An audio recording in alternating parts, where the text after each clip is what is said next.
We all want it right. Happiness. But what is it exactly? It's a question people have been thinking about for centuries, and today we're going to go on a deep dive to see if we can find some answers.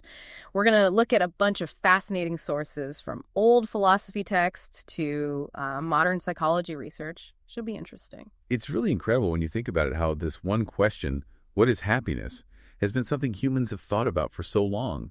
It makes you realize we all want the same thing, a good life. It really does. Okay, so let's get started with one of the biggest ideas about what makes people happy, that it's all about pleasure. Imagine ancient Greece, beautiful surroundings, amazing food conversations that just go on and on. Right, that's hedonism. Like Epicurus, the philosopher. He believed that the goal was to have as much pleasure and as little pain as possible.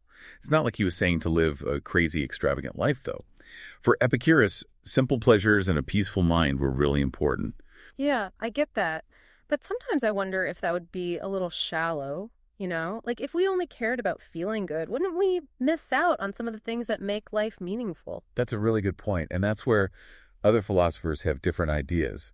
Aristotle, for example, came up with this idea of eudaimonia, which is often translated as happiness, but it's more complicated than that. It's about living a life based on virtue and being the best version of yourself that you can be. So it's less about chasing pleasure and more about doing the right thing, being a good person. Exactly. Imagine a doctor who spends her life helping her patients. That sense of purpose, doing what she believes is right. That's a big part of eudaimonia. I can see how that's more than just feeling good. It's more like a deep satisfaction that comes from living a life you're proud of. Now, I'm curious, where does Stoicism fit into all of this? Stoicism came a bit later, but it's similar to Aristotle's view in some ways. The Stoics thought that happiness comes from focusing on the things we can control, like our own actions and thoughts, and accepting the things we can't. For them, inner peace came from being virtuous and resilient when things get tough. That's actually pretty relevant today, don't you think? With how crazy the world can be sometimes. So we've talked about pleasure and we've talked about virtue. What about the idea of happiness being tied to satisfaction? Good question. That brings us to utilitarianism. It's a way of thinking about happiness that focuses more on society as a whole. Thinkers like Jeremy Bentham and John Stuart Mill thought happiness was maximizing pleasure, but they thought it should also help everyone, not just ourselves. So it's not just about me being happy, it's about making choices that help other people too. Yes.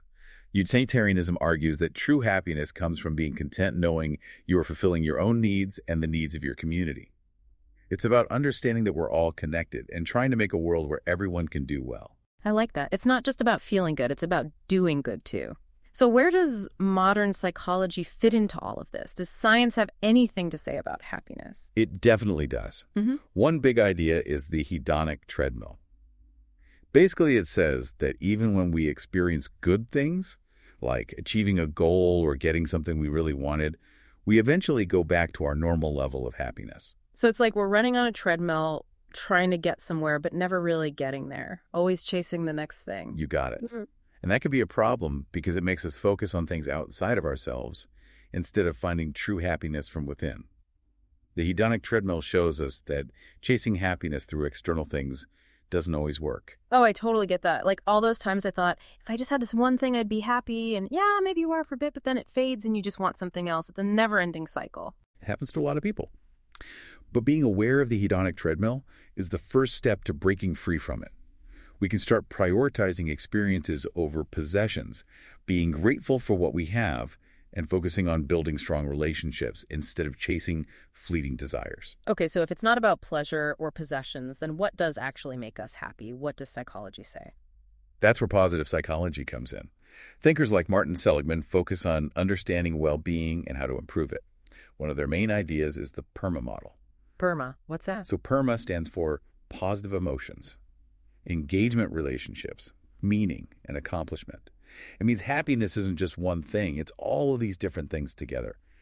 We need positive emotions, but we also need to be engaged in things we enjoy, have strong relationships, find our purpose, and work towards goals. So it's about having a full and interesting life, not just waiting for happiness to come to us. Exactly. And it lines up with a lot of ancient wisdom, too.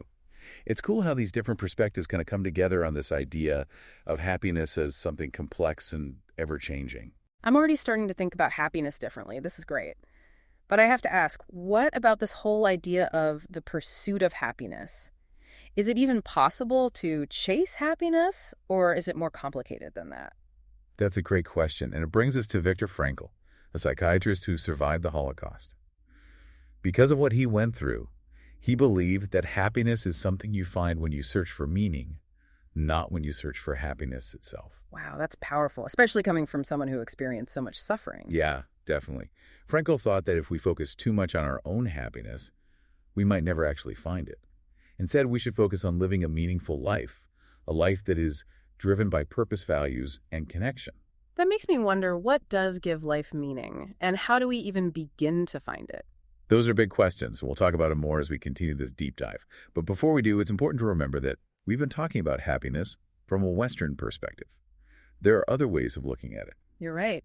How do Eastern philosophies think about happiness? That's a great place to start next time. Eastern philosophies have some really interesting and sometimes completely different ideas about happiness, especially compared to Western thought. They often focus on things like inner peace, mindfulness, and being connected to others. So we've been talking about happiness from like a Western point of view, but you mentioned there are other ways to look at it. I'm really interested to hear how Eastern philosophies think about happiness. Oh yeah, Eastern philosophies, they have so many different ideas that can really change how we think about it. Like Western cultures often connect happiness with individual success and money, but Eastern traditions, they focus more on inner peace, mindfulness, and getting along with others. That's interesting. So instead of trying to get approval from other people or wanting more things, it's more about finding a sense of peace and being happy with yourself. Yeah, exactly. Let's look at Buddhism for a second. Mm. A really important part of Buddhism is this idea that we can reduce suffering by not being attached to material things and by practicing mindfulness. That's a big difference from the consumerist culture we live in. I can see how that could lead to a different kind of happiness, one that doesn't depend so much on outside stuff. Exactly. And then you have Confucianism, another big Eastern philosophy. It emphasizes living ethically and in harmony with society. It's like finding happiness by contributing to the well-being of your family, your community, even society as a whole. So it's really about understanding that we're all connected and that our happiness is tied to the happiness of others. Exactly. These Eastern perspectives, they offer a really valuable alternative to the individualistic focus that's so common in Western thought. It makes me wonder, are there any other big debates about happiness that we haven't talked about yet? There are actually a bunch of ongoing debates that show just how complicated this whole idea of happiness is. One big question is whether happiness is subjective or objective. That's a good one. So is happiness just a personal feeling, or are there some things that make everyone happy no matter what? Yeah, exactly. Some philosophers say happiness is subjective, meaning what makes one person happy might not do anything for someone else. It's all about individual preferences. But others think there are some objective elements to happiness, like meeting basic human needs or living a virtuous life. These things contribute to well-being no matter who you are. That makes sense. It's kind of like the nature versus nurture debate. Are we born with a certain ability to be happy, or is it mostly shaped by our experiences? Right. And another debate is about the connection between happiness and meaning. Can you have one without the other? Do they always go together? That's a deep one. It makes me think about whether it's possible to find meaning in life, even if you're not always feeling happy. Maybe meaning comes from facing challenges, overcoming obstacles, doing things that are bitter than yourself, even if it's not always fun. I think so. And that leads to another really important question, the ethical side of happiness. Can we really be happy if our happiness hurts other people? That's such a good point. It reminds us that true happiness can't be selfish. We have to think about how our actions affect others. Yeah, definitely. It raises all these questions about social responsibility, empathy, and the need to find that balance between our own well-being and the well-being of others. Wow, we've only scratched the surface of these philosophical debates, but even just talking about them shows how complicated happiness really is. It's not a simple idea with simple answers, but that's what makes it so interesting to talk about, right? So after going through all these different ideas about happiness from ancient Greece to modern psychology, where do we go from here? What can our listeners take away from all of this and use in their own lives? I think one of the biggest takeaways is that happiness isn't a finish line. It's a journey, a process of learning and growing that never really ends. So it's more about creating habits, doing things, and having a mindset that helps us be happy instead of waiting for something to make us happy. Exactly. And it's also important to understand that happiness has many different parts. It's not just about feeling good all the time. Mhm. It's also about living a life that matches your values, doing things you're passionate about, and having strong connections with people. So it's like a whole life approach to well-being, looking at our emotions, our minds, our social lives, and even our spiritual sides. Right. And another thing to remember is that happiness doesn't mean you'll never have challenges or negative feelings. Life is full of ups and downs, and how we handle those tough times is what really shapes our happiness. Being resilient, adapting to change, and finding meaning, even when things are hard, are super important for dealing with life's ups and downs. And of course, we can't forget how important relationships are.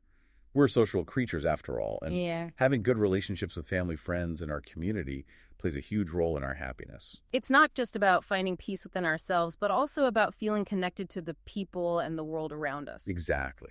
And finally, I think it's important to remember that everyone's journey to happiness is different. There's no one right way to do it. It's about trying different things, experimenting, and figuring out what works for you and your values. It's about being curious, open to new ideas, and willing to question what we think we know about happiness. Exactly. And remember, the journey itself is part of the experience. Enjoy the ups and downs, the happy times, the sad times, the lessons you learn along the way. It's all part of what makes life so interesting and meaningful. That's a beautiful way to put it. It takes the pressure off of having to be happy all the time and helps us appreciate everything life throws at us. And it reminds us that happiness isn't a fixed thing. It's an ongoing exploration. It's about constantly learning, growing, and changing how we understand joy and fulfillment. This has been such a thought-provoking conversation. I'm feeling inspired to be more intentional about my own happiness. But before we finish up, I'd love to hear your thoughts on how our listeners can start putting these ideas into practice. What are some specific things they can do today to be happier? I feel like we've learned so much, but there's still so much more to talk about. I know I have a lot to think about. Yeah, definitely. And I think that's one of the coolest things about happiness. There's always something new to discover. It's a lifelong thing. So true. But for our listeners who want to start using some of these ideas right now, what are some things they can actually do? Well, I think a good place to start is to think about the different definitions of happiness we talked about. Which ones really speak to you? What parts of happiness are most important in your life? That's a great first step. When you know what happiness means to you, it's easier to figure out what you can do to achieve it. Exactly. So ask yourself, what are your values? How can you live your life in a way that reflects those values? Maybe it's through your work, your relationships, your hobbies, or even just being kind to others. I love that. It's like making those values part of your everyday life. And speaking of everyday life, remember what Epicurus said about simple pleasures. Don't forget to enjoy the little things, like a good meal, spending time outdoors, listening to music, or hanging out with people you love. Make time for things that make you happy, even if it's just for a few minutes each day. It's so easy to get busy and forget to enjoy those little things. Right. And that brings us to relationships. Make sure you're taking care of those connections that bring you joy and support. Spend quality time with people you care about. Call up an old friend. Make an effort to meet new people. Those connections are so important. Sharing experiences, helping each other through tough times, celebrating the good times. It all makes life so much richer. And one last thing, don't forget about gratitude. Every day, take a few minutes to think about the good things in your life, no matter how small. You can keep a gratitude journal or just make a mental list of things you're thankful for. It can really change your perspective and make you feel better overall. It sounds so simple, but it can really make a difference. Remember, happiness isn't about being perfect or feeling happy all the time. It's about embracing your life with all its flaws and challenges and finding ways to experience joy, meaning, and connection. That's a great way to think about it. It takes the pressure off and helps us appreciate the whole human experience. And it reminds us that happiness is not a fixed destination. It's a constant journey. It's about always learning, growing, and changing how we understand what it means to be truly happy. This has been an amazing conversation. I'm already feeling more motivated to be proactive about my own happiness. That's great to hear. So as we wrap up this deep dive, I want to leave our listeners with one final question to think about. If happiness isn't the destination, but the way we travel, how do you want to travel? What kind of journey do you want to have? What paths will you choose? What adventures are waiting for you? What will you learn about yourself and the world along the way? It's exciting to think about, isn't it? Life is like a grand adventure where we're always learning, growing, and discovering what it really means to live a good life. And remember, you don't have to go on this journey alone. We're all in this together. Sharing our experiences, supporting each other, and inspiring each other to live our best lives. So keep exploring, keep asking questions, and keep talking about happiness. Until next time, happy deep diving.